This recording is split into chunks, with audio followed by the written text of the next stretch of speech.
So I thought it would be cool to take a departure from the slideshows and show you some actual internet stuff. And what we're talking about in this video is how to make local money from Pokemon Go. So the first thing I want to start with is learning about the game. I've taught you a few things, but you'll want to learn more.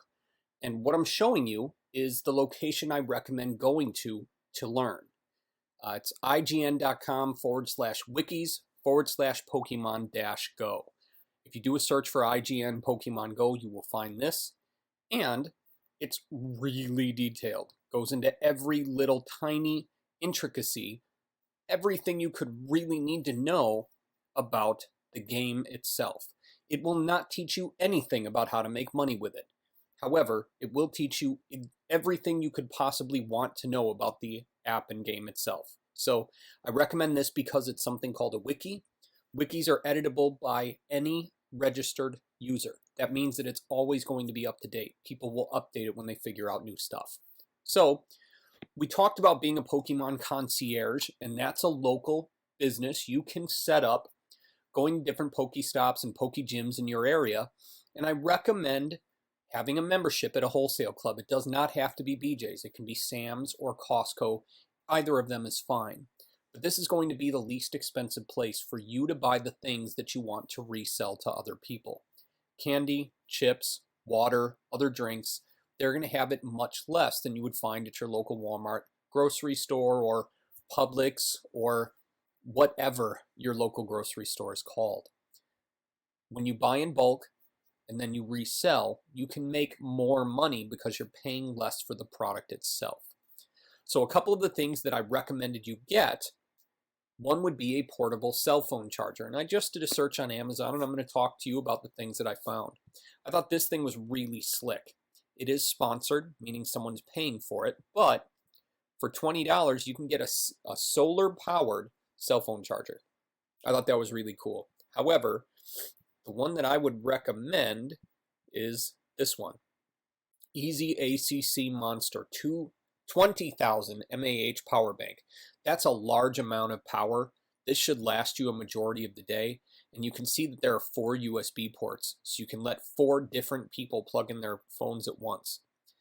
And then, of course, you charge them for the ability to do that. That's not something they're going to be able to get just anywhere. And you'll know that it was $33 with free shipping if you're an Amazon Prime member. They will not. So I recommend something like this. However, an alternative is a full portable power source with USB.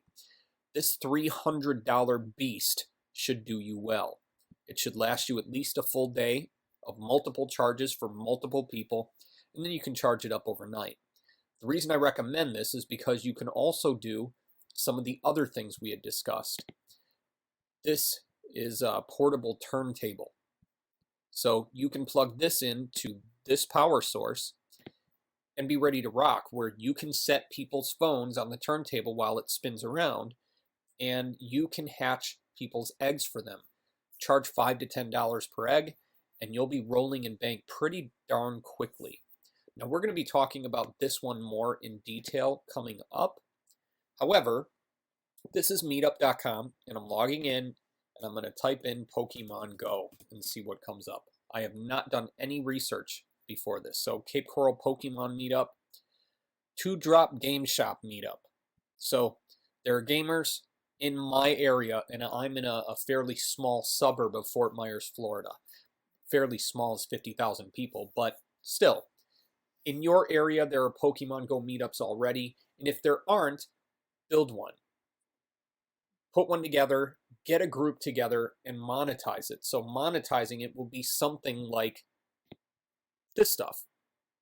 Putting together some concierge service to go with your meetup group, Pokemon gathering expedition, or whatever you want to call it. So use meetup.com to pull together groups of local people that are interested in the kind of stuff you want to do. Another location to do that is Craigslist. This is one way to attract additional attention in addition to a meetup group. And if there is any local thing that people would be used to, so for instance, a local newspaper. For my area, there really isn't even one there. But in Whitewater, Wisconsin, where I grew up, we had a local newspaper called the Whitewater Register. That would be somewhere to spend $3 to $5 and post a classified ad. Just make sure that it also goes on their website, because people now will use both. So there are some things you can do to make some local cash and get out there and meet other Pokemon trainers and sell them stuff.